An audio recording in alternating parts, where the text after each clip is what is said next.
Hello दोस्तों, स्वागत है आपका डीमन ट्यूब चैनल पर। तुम्हारा भाई आ गया काइजू नंबर 8 का एपिसोड नंबर 6 लेकर वापस। अगर अभी तक आपने इसके पहले एपिसोड नहीं देखे हैं तो जाओ पहले वो देखो, डिस्क्रिप्शन में लिंक है, फिर ये देखना। तो चलो बिना किसी देरी के एपिसोड को स्टार्ट करते हैं। एपिसोड की स्टार्टिंग में अशीरो कोनोमी को स्टेटस रिपोर्ट दिखाने के लिए बोलती है। कोनोमी बोलती है रात के 2:45 बजे इलाके खाली करवाने का काम शुरू किया गया। अगले सीन में हम देखते हैं JSTF फोर्स एरिया खाली करवा रही होती है। अशीरो बोलती है JSTF फोर्स भी हमारे साथ है। उस होंजू के बारे में कुछ पता चला, जिस पर कोनोमी बोलती है उसे कानवा फ्लैट में देखा गया था, जहां वो जमीन के अंदर जाकर बड़ा होता गया। माना जा रहा है कि वो बाहर इसलिए आया है कि वो अपने ब्रीडिंग फेस में है। होंजू के आते ही बहुत सारे योंजू भी नजर आने लगे। होशिना बोलता है अच्छी बात ये है, न्यूट्रलाइजेशन एरिया ज्यादा दूर नहीं है। अशीरो बोलती है अगर हम काइजू से होने वाली तबाही को कम से कम रखना चाहते हैं तो हमें इस होंजू को सेंट्रल सेक्टर में ही मारना होगा। इस होंजू को मैं अकेले ही संभाल लूंगी। सेक्टर एको स्नाइपर पॉइंट की तरह काम करेगा। हम हाईवे 16 से काइजू को टारगेट कर पाएंगे। वो सब ऑफिसर को बेस्ट ऑफ लक बोलती है और जीत कर लौटने के लिए बोलती है। अगले सीन में हम देखते हैं डिफरेंस फोर्स होंजू को मारने के लिए रेडी हो रही होती है। होशिना बोलता है तुम सब तैयार हो ना, हम सब काइजू का शिकार करने जा रहे हैं। तभी की कोरू देखती है काफका थोड़ा ज्यादा ही नर्वस फील कर रहा होता है। काफका ट्रक में ही उल्टी कर देता है। अगले सीन में हम देखते हैं JSTF फोर्स सिटी के सभी लोगों को सेफ जगह पर ले जाती है। दूसरी तरफ डिफरेंस फोर्स वाले होंजू को मारने के लिए अपने हथियार लोकेशन पर सेट कर रहे होते हैं, जहां से वो होंजू को इजीली टारगेट कर पाए। काफका बोलता है तो ये है हमारा जंग का मैदान और ये होंजू का हमने खात्मा करना है। होशिना सबको मिशन समझाता है और बोलता है दिक्कत ये है कि होंजू बहुत सारे छोटे छोटे योंजू बना रहा है। होंजू के खात्मे के लिए पब्लिक एरिया और इम्पोर्टेंट एरिया से दूर इस एरिया को चुना गया है। तुम्हारा काम ये है कि कोई भी योंजू इस एरिया से बाहर नहीं निकलना चाहिए। याद रखना तुम्हारे ऊपर निर्भर है कि इस सिटी को इन होंजू से कितना खतरा होगा और हाँ, रीडेवलपमेंट में कितना खर्चा और कितना टाइम लगेगा। जाहिर सी बात है किसी भी प्लेटून में नए सोल्जर्स को सबसे आखिर में रखा जाता है। इसका मतलब ये है कि तुम हमारे डिफरेंस की आखिरी लाइन हो। अगले सीन में सभी कैंडिडेट्स होंजू को मारने के लिए तैयार हो रहे होते हैं। हम देखते हैं JSTF कमांडर फोर्स का एक सोल्जर बोलता है सिविलियंस को एरिया से हटाने और कमांड फोर्स को बनाने का काम पूरा हो चुका है। कोनोमी बोलती है सभी प्लेटून्स JSTF फोर्स हमले के लिए तैयार है। कैप्टन अशीरो पोजीशन पर 8 मिनट पर पहुंच जाएंगी। तभी रेनू काफका को बोलता है टाइम आ गया है सर, जिस पर काफका बोलता है हाँ, मुझे अब अपनी काबिलियत साबित करनी होगी। तभी काफका को याद आता है कि होशिना ने काफका को बोला था कि इस रफ्तार पर तुम कभी भी फुल टाइम ऑफिसर नहीं बन पाओगे, तुम्हें 3 मंथ में ही निकाल दिया जाएगा, मुझे फिर से मौका नहीं मिलेगा। नर्वसनेस, पैनिक, ये सब मुझे एक साथ हो रहा है। इसके बावजूद भी पता नहीं क्यों मैं इस मिशन के लिए बहुत ज्यादा एक्साइटेड हूँ। रेनू सोचता है मैं जानता हूँ आप इतने एक्साइटेड क्यों हैं, क्योंकि यही वो काम है जिसे आप हमेशा से करना चाहते हो। तभी कोनोमी बोलती है सेक्टर एको में योंजू पाया गया है। सभी कैंडिडेट से योंजू को मारने के लिए निकल जाते हैं। दूसरी तरफ अशीरो भी स्नाइपर पॉइंट पर पहुंच जाती है। कोनोमी बोलती है होंजू को सेक्टर ब्रावो में लेकर जाने की कोशिश करो और स्पॉट फायरिंग देना। अगले सीन में JSTF फोर्स फायरिंग शुरू कर देती है और हेलीकॉप्टर से भी फायरिंग की जाती है, जिससे वो काइजू आगे की तरफ बढ़ने लगता है। काफका बोलता है एग्जाम शुरू हो चुका है, लेकिन इस बार एग्जाम जैसी फीलिंग बिल्कुल नहीं है। मैं अंदर से काफी शांत महसूस कर रहा हूँ और हाँ, ये सूट वाकई में मेरी मदद कर रहा है। काफका अपने सूट की पूरी कॉम्बैट पावर को अनलीश कर लेता है, लेकिन योंजू उसे मारकर दूर कचरे में फेंक देता है, जिस पर की कोरू बोलती है इतनी आगे क्यों गए, आपकी कॉम्बैट पावर 1% है, पीछे रहिए। तभी एक ऑफिसर बोलता है हमें नए बच्चों की बेबी केयरिंग भी करनी होगी क्या, और हाँ सुनो, हमें इन योंजू की कमजोरी पता नहीं है, तो इसलिए यहीं से रहकर लड़ना। तभी उस होंजू के टुकड़े टुकड़े हो जाते हैं, जिसे देखकर वो ऑफिसर हैरान हो जाता है। उसे की कोरू ने मारा होता है और बोलती है ठीक है, मैं यहीं रहकर लड़ूंगी, योंजूस को यहीं से साफ कर दूंगी। कि कोरू सभी योंजूस के टुकड़े टुकड़े कर देती है, जिसे देखकर सभी ऑफिसर हैरान हो जाते हैं। काफका की कोरू की तारीफ करता है, जिसे की कोरू शर्मा जाती है। सभी कैंडिडेट्स योंजू को मारने में लगे होते हैं। पुरवाशी स्लाइड करते हुए आता है और 2 काइजूस को मार देता है और वो बोलता है रेनू देखा तुमने, लेकिन वो देखता है रेनू अकेले ही योंजूस को मार रहा होता है, जिसे देखकर फुरवाशी शॉक हो जाता है। रेनू बोलता है मैंने अपनी गन को ब्रस्ट मोड से फ्रीज आउट मोड में बदल दिया है, इस तरह मैं लड़ते टाइम दुश्मन को स्लो कर सकता हूँ। बस एक बार मुझे इसकी आदत होने पर मैं काइजूस को अच्छे से मार पाऊंगा। जिसे सुनकर फुरवाशी और ज्यादा शौक हो जाता है। रेनू बोलता है मैं पूरी तरह से तैयार नहीं हूँ, मुझे ज्यादा ताकतवर बनना होगा ताकि काफका सर को काइजू बनने की जरूरत ना पड़े। पड़े तभी काकुरागे भी एक योंजू को मार देता है। दूसरी तरफ इजुमी की तरफ भी योंजू आ रहे होते हैं। इजुमी उनके टुकड़े टुकड़े कर देता है। तभी हम देखते हैं डिफेंस फोर्स का ऑफिसर न्यू ऑफिसर को देखकर हैरान हो जाते हैं। तभी उनमें से एक ऑफिसर बोलती है, सुना था इस साल का बेंच बहुत अच्छा है। इतना अच्छा है ये नहीं पता था। एक बंदा जंगली है और दूसरा बिल्कुल शांत। सच में बहुत अच्छा बेंच है। तभी इकोनॉमी बोलती है, ऑब्जर्वेशन टीम ने ये वेरीफाई किया है कि सेक्टर जूलियट अब काइजू से मुफ्त है। सभी काइजू मारे गए हैं। काफका बोलता है, एक के बाद एक काइजू मारे जा रहे हैं। ये सब लोग कमाल के हैं। तभी काफका देखता है सबसे आगे कुरुआशी और रेनू होते हैं, जिसे देखकर काफका बोलता है, सब इतनी मेहनत कर रहे हैं और मैं यहाँ पर बैठा हूँ। कुछ तो ऐसा होगा जिसे मैं कर सकता हूँ। काफका को याद आता है कि एक ऑफिसर बोलता है उन्हें अभी काइजू की कमजोरी नहीं पता है, इसलिए उन्हें पीछे रहकर ही लड़ना होगा। काफका मरे हुए काइजू को देखता है। काफका उस काइजू की बॉडी को डिसमेंटल करने लगता है। काफका को काइजू का कोर मिल जाता है और वो होशिना को इन्फॉर्म करता है कि काइजू का कोर उसकी गर्दन के बेस पर है, लेकिन दिक्कत ये है कि उसके ऊपर एक सख्त फैब्रिक मसल है जो उसको सपोर्ट दे रहे हैं। कमजोर ऑफिसर को इस हिस्से पर साइड से हमला करना चाहिए। एक और बात, ये सबसे ज्यादा इम्पोर्टेंट है, इस योंजू पर रिप्रोडक्टिव ऑर्गन भी है। इनके निचले हिस्से में सफेद बम्स ऑर्गन लगे हैं। अगर हमने इन्हें डिस्ट्रॉय नहीं किया तो इस योंजू की लाश से नए योंजू पैदा होंगे। होशिना बोलता है, यह तो बहुत इंपॉर्टेंट जानकारी है। होशिना इकोनॉमी को ये बात सबको बताने के लिए बोलता है। काफका सभी मरे हुए काइजूस के रिप्रोडक्टिव ऑर्गन्स को डिस्ट्रॉय करने के लिए चला जाता है। अगले सीन में हम देखते हैं होंजू टारगेट लोकेशन पर पहुंच जाता है और सभी ऑफिसर पीछे हट जाते हैं। कैप्टन अशीरो स्नाइपर पॉइंट पर योंजू को मारने की तैयारी कर रहे होती है। अशीरो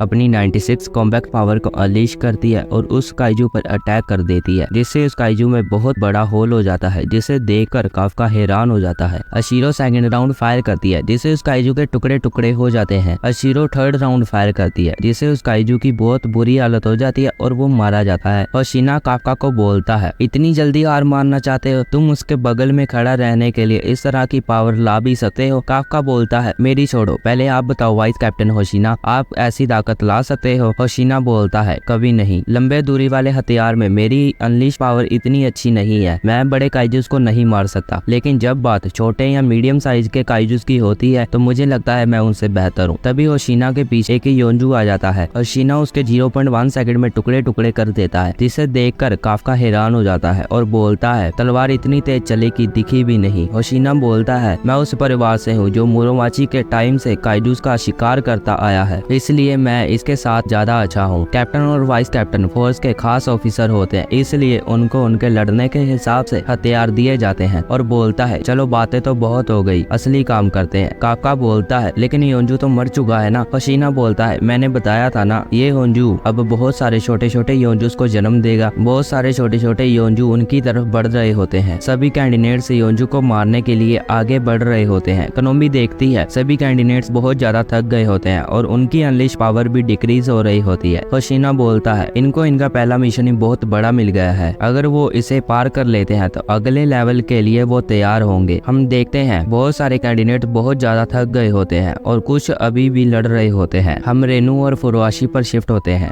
रेनू अकेला ही योंजू को मार रहा होता है। तभी इकोनॉमी बोलती है, नए योंजू सेक्टर 4 स्टॉक में एंटर कर चुके हैं। रेनू और फुरुआशी उनकी तरफ बढ़ने लगते हैं, लेकिन तभी वो देखते हैं क्लीनिंग टीम का मेंबर काइजू के पास कुछ कर रहा होता है। रेनू उसे देखकर हैरान हो जाता है और बोलता है, क्लीनिंग टीम वाले यहाँ क्या कर रहे हैं? फुरुआशी उसे बोलता है, ओए तुमने अलार्म सुना नहीं क्या? क्लीनिंग का काम बाद में होगा। क्लीनिंग टीम का मेंबर बोलता है, जो मैंने रिप्रोडक्टिव ऑर्गन लगाए थे वो सब डिस्ट्रॉय हो चुके हैं, लेकिन उनको इनके बारे में कैसे पता चला? कोई तो है जो काइजू के बारे में सब जानता है। वो बंदा वही होता है जिसने किकोरू की बुरी हालत की होती है। और ये एपिसोड यहीं पर एंड हो जाता है। आई होप कि आपको एपिसोड अच्छा लगा होगा। एपिसोड अच्छा लगा तो एपिसोड को लाइक करो, चैनल को सब्सक्राइब करो। मैं मिलता हूँ आपको नेक्स्ट एपिसोड के साथ। तब के लिए टाटा बाय बाय।